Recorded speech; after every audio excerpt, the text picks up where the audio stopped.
Every great journey begins with a single moment of inspiration.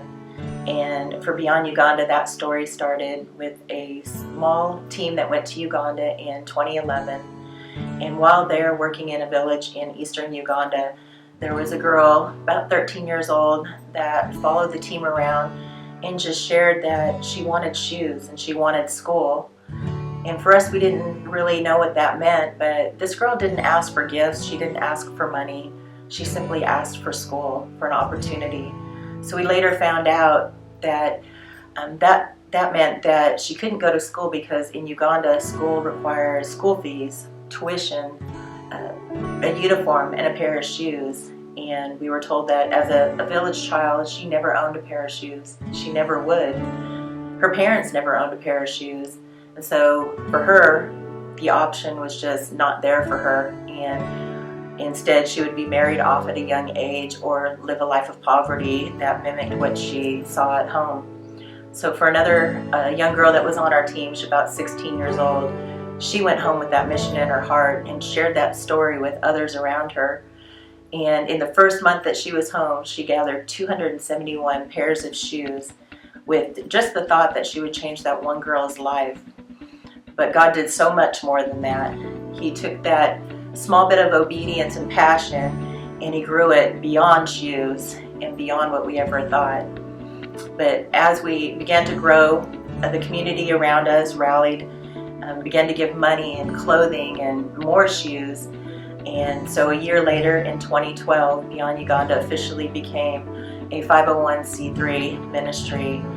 And through growing programs that would meet those needs of just wanting to share Christ in transformation in the lives of others, we found through a Brookings Institute report that generational poverty often limits people from being who they were created to be.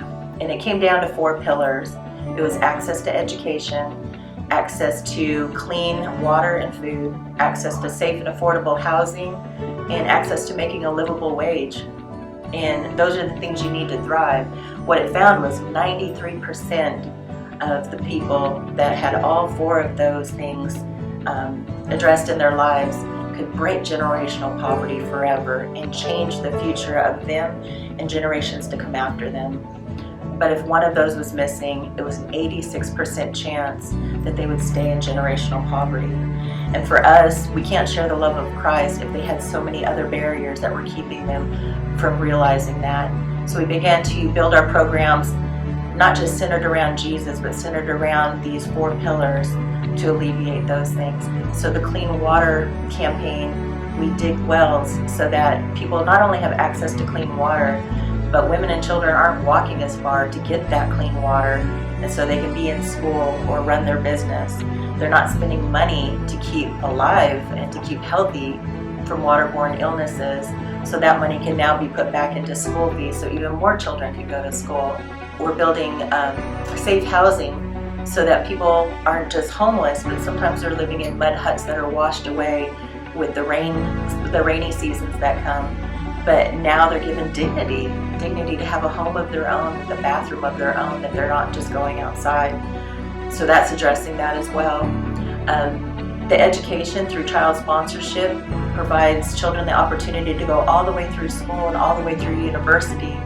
But even beyond the children, we have vocational classes for the women so that they're learning a skill to take home and not have to depend on anybody else, but they're self-sustainable in their own homes and that they can raise their own children. And that gives them such a sense of confidence and pride, I cannot even tell you. Lastly, we provide opportunities of employment for our kids when they get out of university through connections and networking, opening doors for job opportunities, helping them start a business. We do the same thing for the women. And again, it's alleviating poverty, but it's also introducing them to Jesus so that they can see the full potential of who they were created to be. So at the end of the day, God took that little bit of passion from a child on a simple trip, and through the years, we now work in 4 different communities: Wakiso, Ujiri, Namayemba, and Makedade. And although they have the same problems in those communities, they're addressed in different ways because they're in very different locations. But at the end of the day, God's just taking that little bit of desire and has impacted it on thousands of lives, from one child to thousands of lives, and we can't do it without partners like you. So I'm asking you to join us, that we can have a bigger impact and leave a legacy, not only in your family, but in those that we serve. Thank you.